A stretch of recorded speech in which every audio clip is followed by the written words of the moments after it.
Itu kedua tangan. Itu tidak berdampak kepada kematian, tapi satu ini bisa berdampak pada kematian. Itu apa namanya, jantung. Karena itu ngeten gitu, tubuh itu gitu. Ada kalanya dia primer, ketika dia tidak ada maka matilah manusia.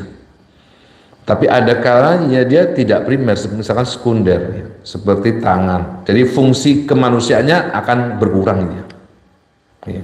Tetapi ada bersifat hiasan seperti alis itu ya.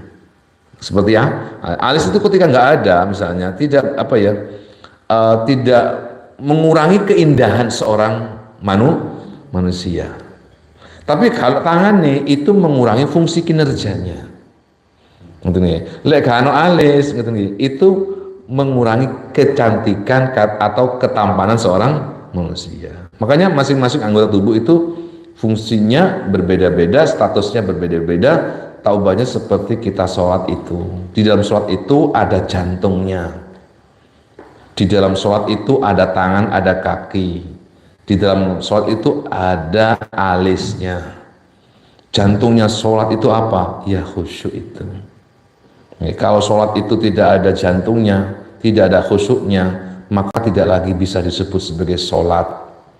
Sama dengan manusia, kalau sudah jantungnya tidak ada, sudah tidak lagi layak disebut manusia. Karena roh ya kalau tidak lagi manusia tapi jenazah.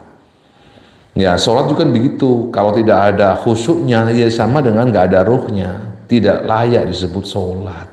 Misalnya dari Allahu Akbar sampai Assalamualaikum gak khusyuk belas.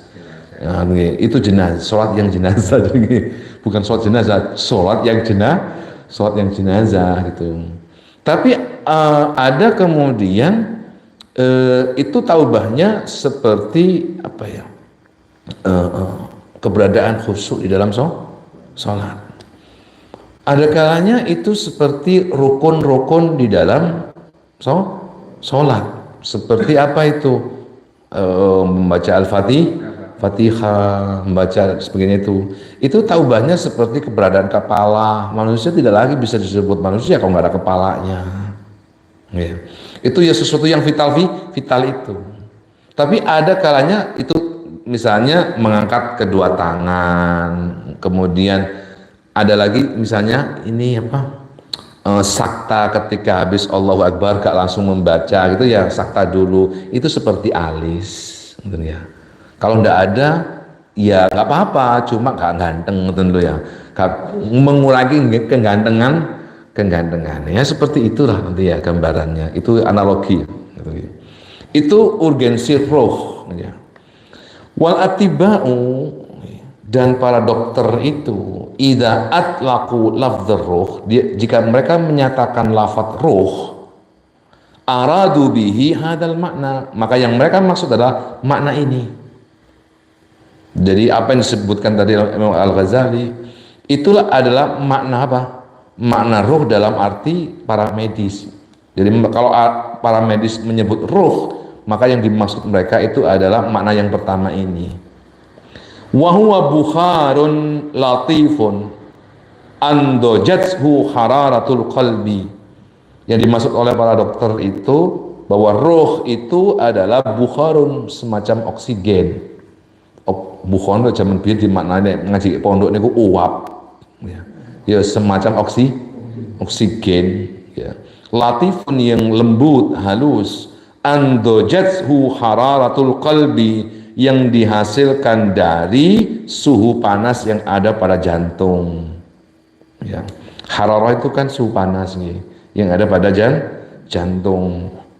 Itu definisi zaman dulu ya. Kalau sekarang mungkin sudah ada pergeseran. Kalau orang dokter zaman dulu mendefinisikan roh itu adalah bukharun, uap. Kalau sekarang itu istilahnya oksigen mungkin ya, atau apalah yang mungkin jangan tahu itu, yang sifatnya halus ya, yang dihasilkan dari proses apa? Hararatul qalbi, suhu yang ada di dalam jantung manusia. Itu ya. Walaysa syarhuhu min ghardina, menjelaskan masalah ini itu bukan tujuan kami, kata beliau. al muta'alliqu bihi, sebab yang berkaitan dengan makna roh ini, makna roh yang pertama ini adalah ghardul atibba, itu tujuannya para dokter, di mana alladzina, di mana mereka itu yu'alijunal abdan, mereka itu mengobati anggota tubuh. Kalau ada dokter manusia, ya ada dokter hewan mengobati tubuh manusia, ada dokter hewan mengobati tubuh hewan. Jadi mereka itu alladzina yu'alijunal abdan, mereka lah nanti yang akan mengobati, mentreatment, ya, mentreatment anggota tubuh, ya. Nanti kalau misalkan kena COVID, ya apa isu kemarin ya, ngos-ngosan tuh nggih. Berarti kan ada masalah itu, ngerti. Maka itu nanti tugas dokter ngasih itu apa ya, nyawa tambahan apa ya, ruh tambahan ya, oksigen, kekurangan oksigen gitu ya. Itu nanti tugasnya atibba, para dokter yang tugasnya mengobati anggota tubuh yang termasuk juga ruh dalam arti fisik tadi. Fa amma ghartul atibbaiddin, adapun tujuan dokter agama, atibbauddin itu para dokter agama, al-mu'alijina, yang mengobati lil qalbi, hati manusia, hati dalam arti non fisik, hatta yansaqo, hingga hati itu bisa berjalan ila jiwa rabbil alamin, menuju dekat dengan Allah subhanahu wa ta'ala, Tuhan semesta alam. Falaysa yata'allaqu bi syarhi hadar ruhi. Kalau tujuannya dokter agama, ya dokter agama ini tidak ada hubungannya, ya, bisyarhi hadar ruh, menjelaskan ruh dalam arti bukharun tadi itu, oksigen itu atibba'u, dokter apa istilahnya ya, dokter yang di rumah sakit itu nanti tugasnya. Tapi dokter agama nanti ada rumah sakit sendiri itu ya, yang mengobati apa, hati.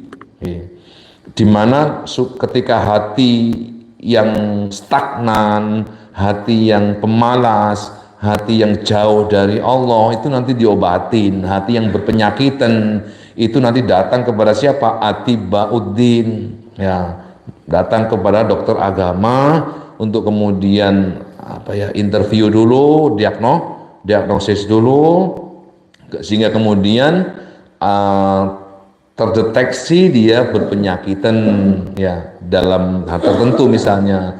Maka setelah diobati, harapannya lekwe sembuh, ila jiwa yansaqa ila jiwa rabbil alamin, supaya hatinya tadi itu meneruskan perjalanannya bisa dekat dengan Allah subhanahu wa ta'ala.